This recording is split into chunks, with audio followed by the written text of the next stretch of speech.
The game I'm currently working on, Project Pechanko, now has an official name, Platera, and will get a Steam page along with the first trailer in a few days. Because it is subject to change, you will find the exact date in the description. This does not mean the game is finished, let alone ready for published testing yet. A downloadable demo will have to wait just a little longer. If you're interested in this project and want to see it through to the end, please make sure to add this to your Steam wishlist when the page goes up. I would really appreciate it. So what are the changes I've done to Platera recently? First of all, I have some new music you're hearing right now, composed by Wooden Pixel. The mood of the song changes when you go into a fight with enemies. He has also composed the music for the trailer, which will be up in a few days. Along with an official name, I could finally make a title screen. Gone is the stock Unity background and is replaced with this neat animated wall that spells out Platera, with a glowing effect that also reflects the main mechanic. The menus themselves still need a complete makeover though. Speaking of the main mechanic, I added this glow effect to indicate that objects will expand out of the wall when using your expand ability. However, some objects were simply too far away so the glow won't reach. It would also look weird if everything was glowing all at the same time, so I added this pulsation effect that reaches all the way out to the far off platforms, making it more clear what objects expand. Next, I started working on the cathedral area that will be explorable both from the inside and outside. My idea is the main areas will all center around the main landmark or building and branch off from there.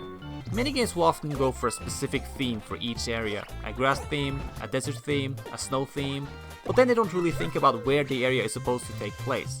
I want my areas to be location based, so for instance, what would a cathedral usually consist of? And where would it be placed? That's my thinking with level design. This of course means I have to balance fun platforming and combat scenarios in a cohesive way. The main areas will also be connected by an underground Metroidvania-like network of rooms. These areas will be a bit more abstract. With the Metroidvania progression, I also need ways to gate off progress and add shortcuts to let the player skip challenges they have already done.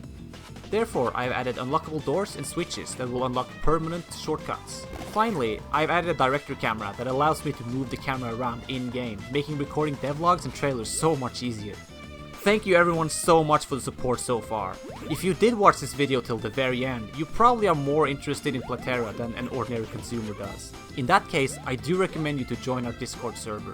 If you don't want to interact, it is totally fine to just join for the occasional news, and I try my best not to spam there. I will also have a demo version available at some point to let people test the game, and for this, you will have to join the Discord server. So if you're interested, the link is in the description. Lastly, the Steam page will be up in a few days. Check the description for the exact date.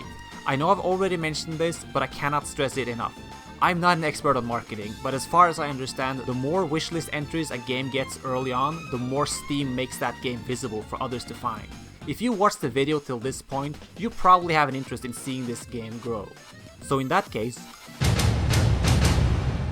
I need you to add Platera to your Steam wishlist. Do it now!